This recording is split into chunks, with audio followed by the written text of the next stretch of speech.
A travel trailer floor plan unlike any other with huge storage and functional design. Will you love it? Will you hate it? Let's find out.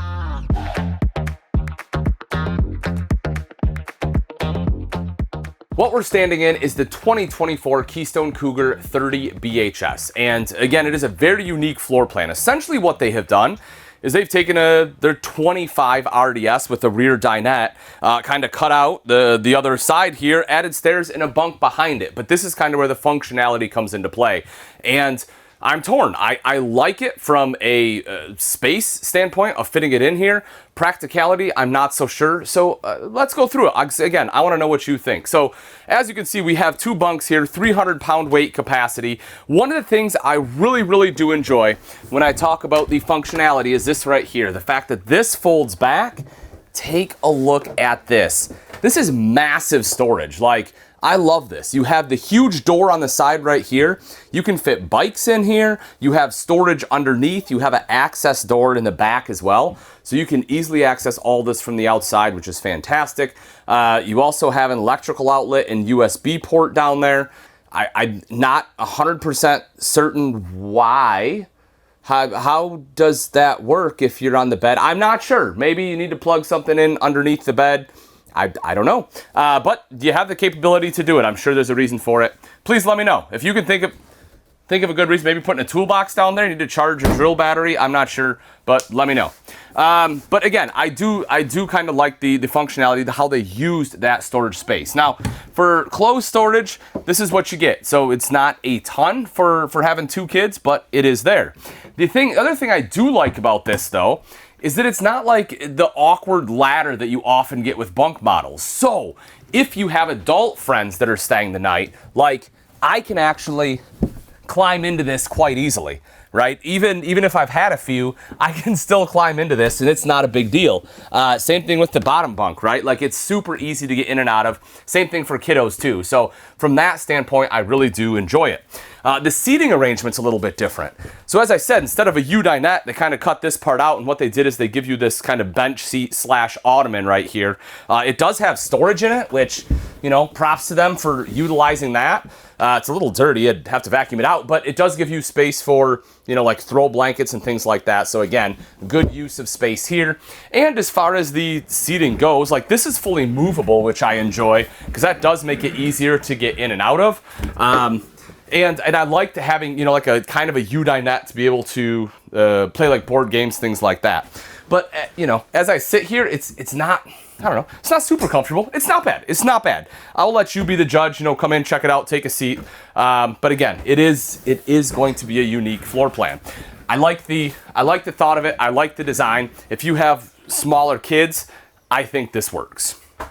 Coming over here, this is where I'd spend most of my time, most of my you know, kind of afternoons if it's a rainy day out like it is today. Sit back, relax, be able to watch the TV. This makes perfect sense to me. Again, it's kind of like a couple's model from here forward, but it's bunks in the rear. These obviously do recline. They kick back, cup holders here as you'd expect. You also have standard USB-A ports here. It does light up if you're into a light up look. And it also has a massage feature as well as the fact it's heated. If you need to cool things down, that's not a problem. AC right up here. It is the Coleman Mach system with the residential filter. You can change that out. That is awesome. Blade Pure system in here. The Blade AC, folks, if you're not familiar with it, is much more efficient. You get 360-degree cooling instead of vector-driven cooling, so it does cool much more efficiently. Wish we could turn it on. It just murders audio, but it is a great AC system. Talked about the TV there underneath. You will see in the kitchen they have a window, let in some natural light, a second one right over here. Honestly, I kind of wish they would have extended it the whole way, just had this whole thing be a window, but I understand it'd probably be a custom window, and they obviously use what they already have, so it makes sense why they did it the way they did it. 3-burner cooktop here with the oven underneath. Pretty good countertop space, right? Like, in all honesty, you know, I wish that they had a little bit more kind of on the other side here, but you do get good prep space right here, so it is still usable. I can access my sink, cooktop, grab that, turn around. I can go right over here into the fridge, access anything I need. And you'll notice it is a Furion suite of appliances, right? I have the Furion refrigerator, cooktop, microwave, the whole nine there.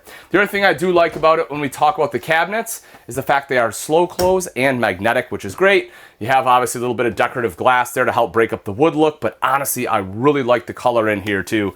You know, you can let me know your thoughts, but I think they did a really good job this year with the wood grain color. And then right underneath the sink, you have plenty of space for a trash can, which is always a big deal to me. And of course, because this is a Keystone, you have pre-wired inverted outlets, so that if you do get the inverter, they're already pre-wired, you're good to go. They put a sticker on there and let you know. This unit, you know, again, if you want, you can get upgrade up to like the 440, so you have two 220 watt panels, and with that you can get that inverter. Now, the one drawback to this floor plan, in my opinion, is the fact it is a bunk model with a pass-through bathroom. Yes, there is a door in the primary bedroom here, so it's not like you're going to get stuck in your bedroom. That's not going to be an issue. But you know, I don't love having a pass-through when it's a bunk model. But I understand in this layout, that is the way it had to go. The toilet, I'll just kind of show you space here. Sit down, porcelain bowl, honestly great space. That's the big advantage of having a pass-through. You have a big bathroom. I can, you know, do jumping jacks in here. If you want to change, you can. Maybe not jumping jacks, probably not, but you can change in here quite easily. Instead of like a side aisle bath in a travel trailer where they're really small, pass-through bathrooms are quite large.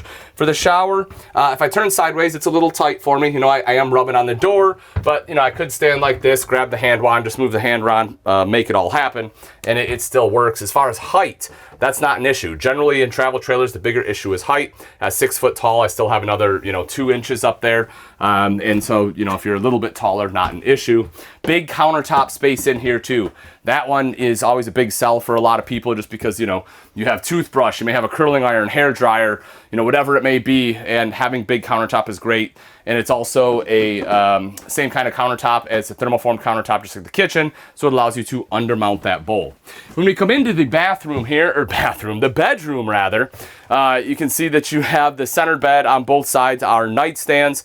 Again, the one electrical outlet is inverted. This one also has the front windshield, which is gorgeous. You can see that we have the roller shade there too.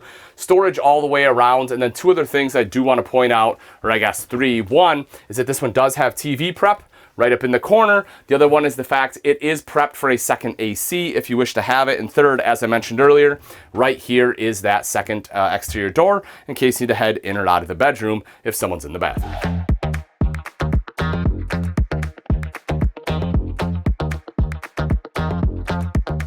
All right, let's take a look at the outside on the Cougar 30 BHS. Right up front is the power tongue jack that obviously has a light on there, and it is quite easy to get in there in case you need any manual override. Right behind that are two 30-pound propane tanks, not 20, so you do get some extra propane there, which is great for some longer excursions. And of course, behind that, rails for your battery, as well as a 12-volt distribution box. That's a huge deal when we start getting into solar. Makes things a lot easier to hook up, makes troubleshooting electrical a lot easier, and it has a built-in battery disconnect. Of course, we have the protective front here, as well as that gorgeous 3/4 front cap with LED lights and the windshield. Love, love, love the looks on the fronts of the Cougar. Coming around to the sides, look at the pass-through storage. It is nice and big in here.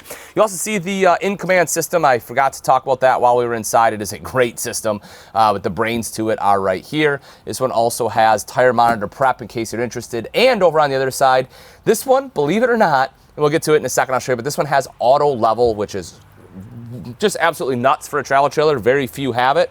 And you have the solar controller, because again, this one does come with the 220. One of the things I love about Keystone is the fact that they have a separate battery disconnect for the solar. So what that means is you can cut off the main one to the coach, leave on the one for the solar, and it will trickle charge your batteries without drawing anything back out. Huge deal.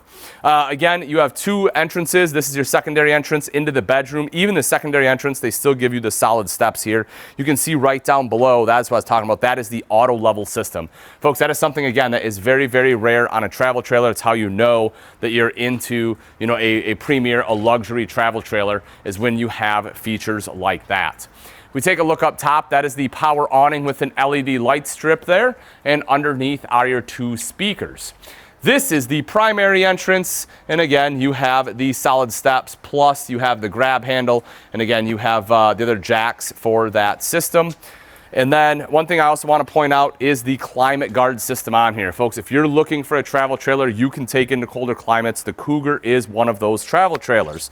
Not only does it have great insulation as well as some astrofoil insulation, but on top of that, you have a fully enclosed, insulated, and heated underbelly and 12-volt heated tank pads that all come standard. So your valves and everything are insulated.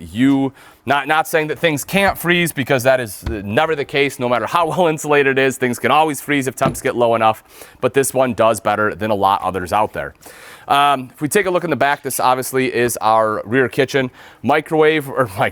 Refrigerator right here. And if I open this guy up, you can see the griddle.